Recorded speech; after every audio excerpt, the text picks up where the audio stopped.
वो उनकी गलती नहीं है। अगर आप हमेशा कमरे में बंद रही है और 4 लोगों के सहारे प्रतिदिन शाम को पूरा बिहार डील कीजिए तो आपका यही हश्र होता है। बिहार के कृषि मंत्री को शर्म आनी चाहिए। मैं चैलेंज करता हूं सभी महागठबंधन उम्मीदवार के दलों को कि भाजपा का 2020 का घोषणा पत्र देखें और उसमें भाजपा ने क्या नहीं किया यह बताएं। तो यह सरकार जो है यह उद्योग विरोधी सरकार है, यह सरकार युवाओं के रोजगार विरोधी सरकार है, यह सरकार यूरिया और माफिया की सरकार है। असल बात क्या है कि उनको जानकारी रास्ते की है नहीं और पारू जाने का कहाँ से है। 17 साल बाद भी नीतीश कुमार जी जान नहीं पाए कि पारू बिहार के किस कोने में अवस्थित है और इसीलिए वो पूर्णिया एयरपोर्ट पे उतारे होंगे। उनको लग रहा होगा कि पूर्णिया के पास ही कहीं पारू क्षेत्र है। वो उनकी गलती नहीं है। अगर आप हमेशा कमरे में बंद रही है और 4 लोगों के सहारे प्रतिदिन शाम को पूरा बिहार डील कीजिए तो आपका यही हश्र होता है।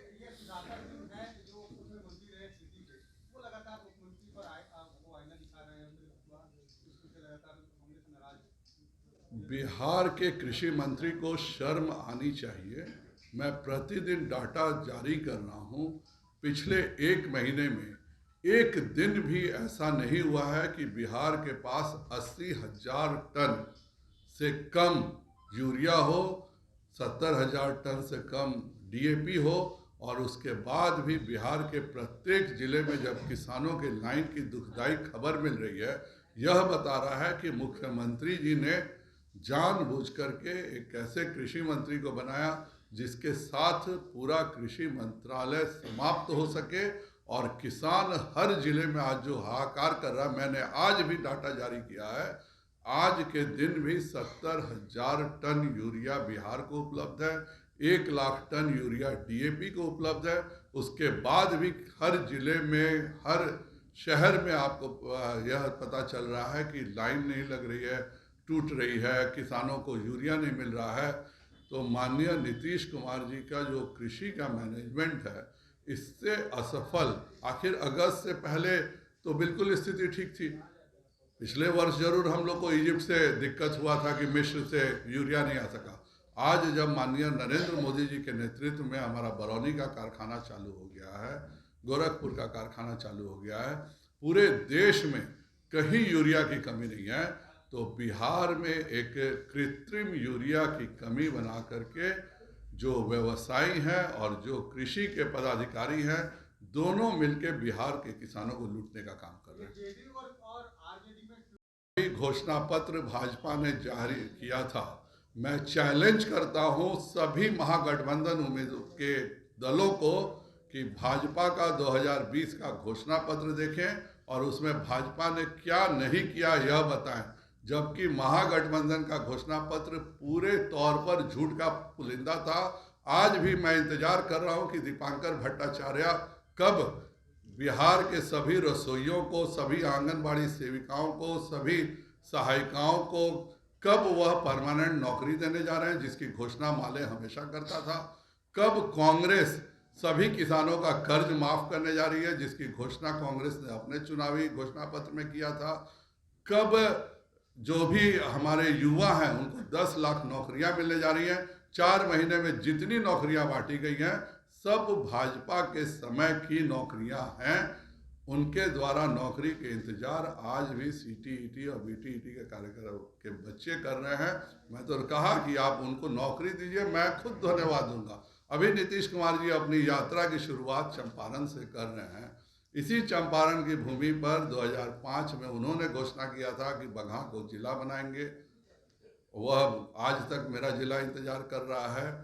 हमारे मझौलिया में लाल सरैया को और सुगौली में रघुनाथपुर को ब्लॉक का दर्जा देंगे। मेरा नीतीश जी से अनुरोध रहेगा कि उनके बस का तो नहीं है, लेकिन कम से कम जमीन का अधिग्रहण करके जितने भी केंद्र सरकार की योजनाएं हैं उनको कम से कम बिहार में जारी रखें। आज बगल में 8-8 एक्सप्रेसवे उत्तर प्रदेश में बन रहा है, बिहार शून्य पे खड़ा है। बगल में 1 लाख करोड़ रुपए के इंडस्ट्रीज आ रहे हैं उत्तर प्रदेश में, बिहार शून्य पे खड़ा है। एक मेगा टेक्सटाइल पार्क का हम लोगों ने उन्हीं के द्वारा पास भी कराया था। 1700 एकड़ जमीन भी रतवल में दिलवा दिया था। उस केवल एक मेगा टेक्सटाइल पार्क से 1 लाख नौकरियां मिलती। आज 4 महीने से महागठबंधन की सरकार मेगा टेक्सटाइल पार्क के बारे में केंद्र से एक शब्द भी बोलने को तैयार नहीं है।